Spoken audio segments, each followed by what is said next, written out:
მოგესალმებით აპოლინე სამყაროში. დღეს გადავინაცვლებ თურქულ სამზარეულოში. და მოვამზადებ ძალიან გემრიელ ბორექს, რომელიც არის ყველის და ისპანახის გულსართით. ბორექს შეხვდებით სხვადასხვა გულსართით, მე კი მოვამზადე როგორც უკვე აღნიშნე ისპანახი და ყველით.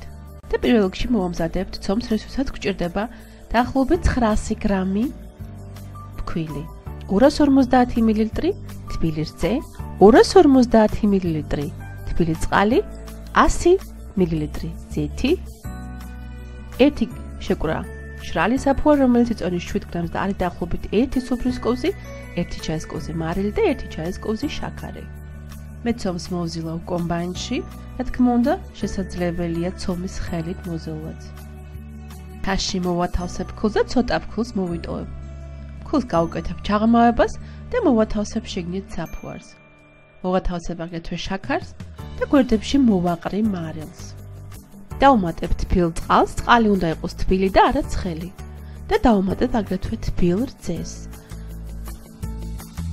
დავიწყებ ძელვას და მე კომბაინს ვიყენებ ხშირად, რადგანაც ჩემ შემთხვევაში ეს არის დროის ფაქტორი.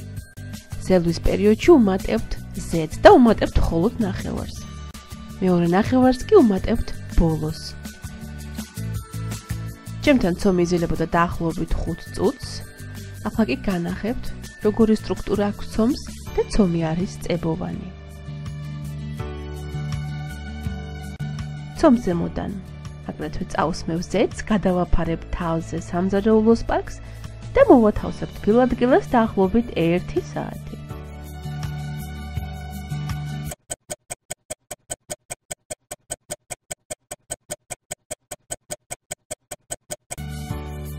ახლა კი მოვამზადებ ისპანახს, რისთვისაც მჭირდება 1 კილოგრამი ისპანახი.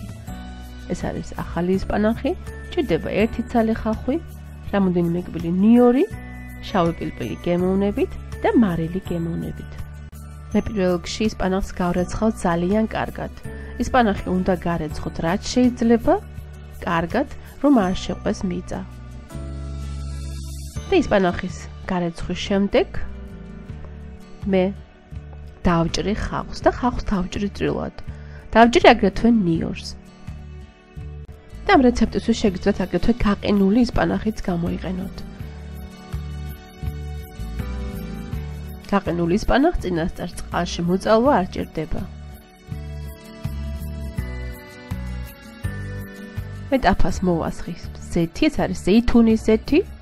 თქვენ შეგიძლიათ ჩვეულებრივი ზეთი გამოიყენოთ და მოვათავსებ ზეთ უკვე წვრილად დაჭრილ ხავს.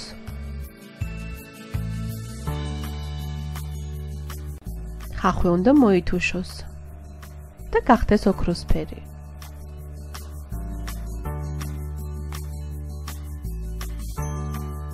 უთუშულ ხავს დავუმატებ ახლა მე უკვე ისპანახს. მე კი გირჩევთ, რომ ისპანახი წინასწარ წყალში მოწალოთ.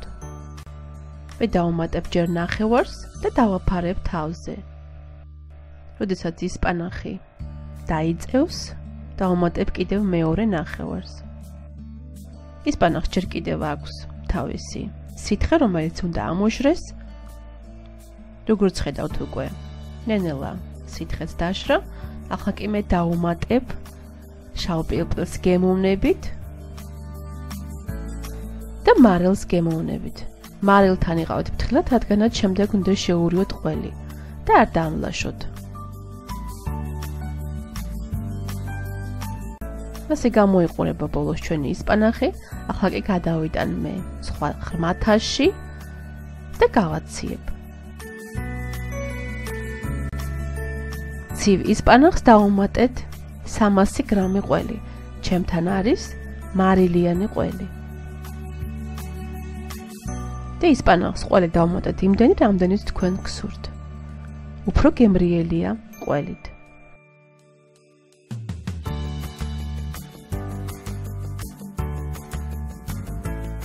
ყველი დავშვენი მე ხელით და აურიე ისპანახში.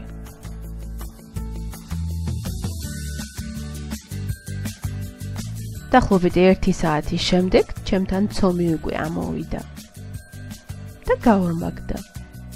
ცომი არის ძალიან ფაფუკი და ძალიან ჰაეროვანი. ახლა კი მე გადმოვიტან ჩემ სამუშაო დაფაზე, სადაც წინასწარ მოვაყრებ ქვილს.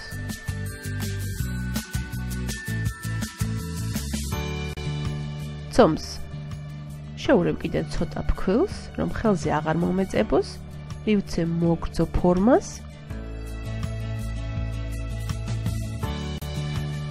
და დავაჭრე პატარა ნაწილებად. ისე რომ თითო ცომის გუნდა იწონიდეს დაახლოებით 100 გრამს.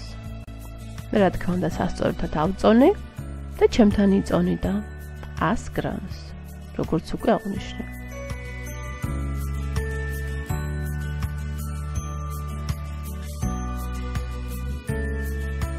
გუნდებს მოვაყრე სულ ცოტა ფქვილს და მივცემ რგვალ ფორმას. და რგვალ ფორმას მივცემ აი ესეთი ხელის მოძრაობით.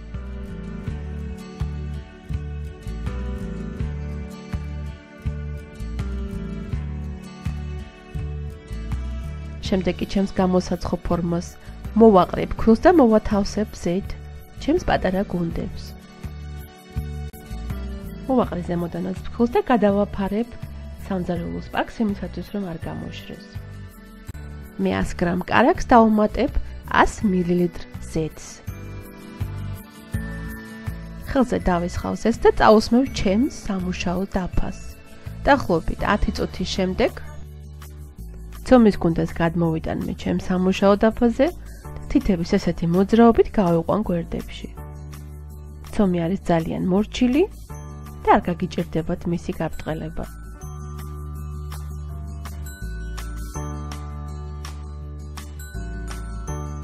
ზემოდან წაусმევთ კარაქის და ზეთის ნარევს და ესეთი ხელის მოძრაობით გავიყვანთ ცომს გვერდებში.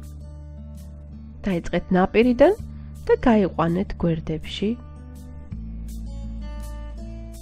ისე რომ იყოთ ფრთხილად. ცომი გაიყვანეთ იქამდე, სადამდეც მოგყვებათ. შეგიძლიათ შუაშიც ხელი შეუცუროთ, როგორც მე ვაკეთებ და გაიყვანოთ ისევ. თუ სადმე ცომი გაიხა, ეს არ არის დიდი პრობლემა, რადგანაც ბოლოს ეს არ გამოჩდება არსად. თავარია ცომი არ გაიხეს შუაგულში. გაბრტყელებულ ცომზე მოვალაგებ მე რამოდენიმე კოვს, ისპანახის და ყველის გულსაც. შემდეგ ნაპირიდან წამოვიღებ ცომს და გადავახვევ რულეტივით. შემდეგ კი მივცემ ესეთ მოგრძო ფორმას და მივცემ დაახლოებით ლოკოკინას ფორმას. ნუ მოგრძო ლოკოკინას, რომელსაც გადავიტან გამოსაცხოფ ფორმაზე. და ალბათ შეამჩნევთ, რომ ხოვლები არის განსხვავებული ზომის. და დიდი ბორეკისთვის გამოვიყენე რა თქმა უნდა 100 გრამზე მეტი ცომი. როგორც ხედავთ მე ჩემს დაფას წავუსვი ისევ ზეთი, ეს მნიშვნელოვანია იმისათვის, რომ შემდეგ გაბრტყელების დროს ცომი არ მიეწებოს სამუშაო დაფას. ზემოდან წაусმევ კარაქის და ზეთის ნარევს ყველგან და ახლა ისევ ცომს გავიყვან გვერდებში.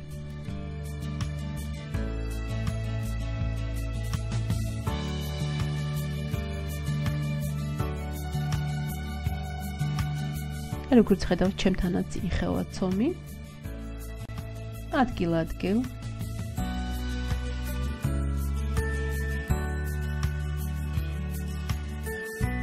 მინდა გითხრათ, რომ ისპანახის გარდა შეგიძლიათ გამოიყენოთ კარტოფილის გულსართი ან ყველის გულსართი.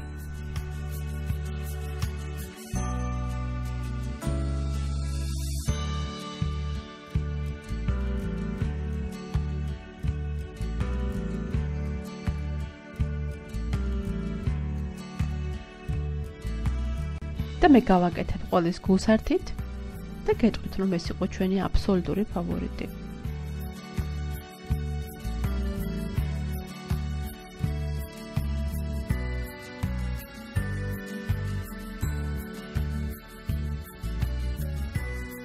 და როგორც ხედავთ, ცომის ზომა თქვენ თვითონ გადაწყვეტეთ. მაგრამ ჩემის აზრით მაინც 100 გრამით მომზადებული სრულიად საკმარისია. ზემოდან კი წაусმევ კვერცხის გულის და რძის ნარევს. ერთი კვერცხის გულს დავუმატე, ერთი სუფრის გულს რძე და წაუსვი ზემოდან. შემდეგ კი მოვაყარე სეზამი. სეზამის მარცვლები, რაც აუცილებელი არ არის. და ბორეკი უნდა გამოაცხოს წინასწარ გახურებულ ღუმელში 200 გრადუსზე დაახლოებით 30 წუთი.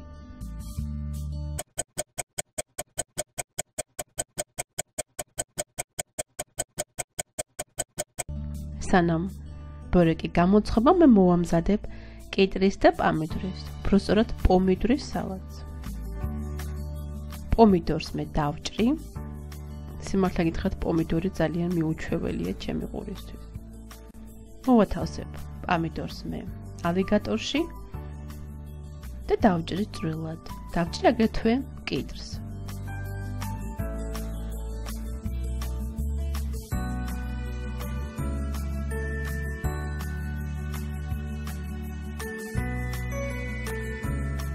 დავჭრი წვრილად წითელ ხახვს და წითელი ხახვი არის ძალიან ინტენსიური გემოს და უხდება სალათებს.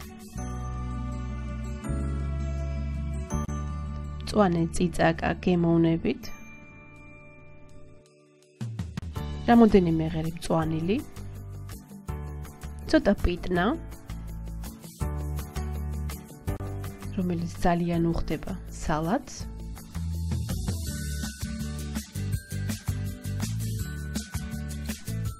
მოვათავსებ მწვანილებს სალათის ზემოდან და მე ერთი ცალი ლიმონის წვენს დავუმატებ. ერთი სუფრის გულს ზეითუნის ზეთს და მარილს გემოვნებით, რა თქმა უნდა. და მოვასხავ სალათს.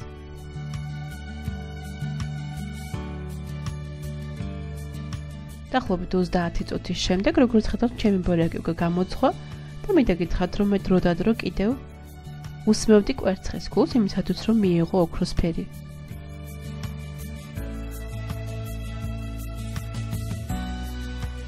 და ბორეკი შეგიძლიათ გემრიელ სალატთან ერთად მიირთოთ.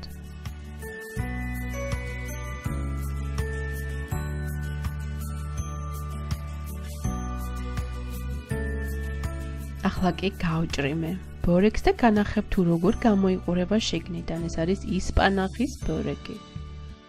და როგორც ხედავთ, ესეთი ლამაზი სტრუქტურა გვაქვს შიგნიდან.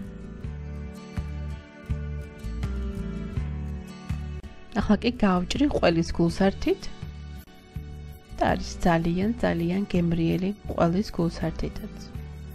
ჩემი ოჯახის ფავორიტი. გეტყვით, რომ არის ცოტა ფენოვანი, ცოტა ფუმფულა და საერთო ჯამში ძალიან გემრიელი. მოსინჯეთ, გააკეთეთ. მე კი დიდ მადლობას გიხდით იმისათვის, რომ ჩემთან ერთად იყავით. რეცეპტს დაგიტოვებთ როგორც ყოველთვის დაბლა ინფობოქსში.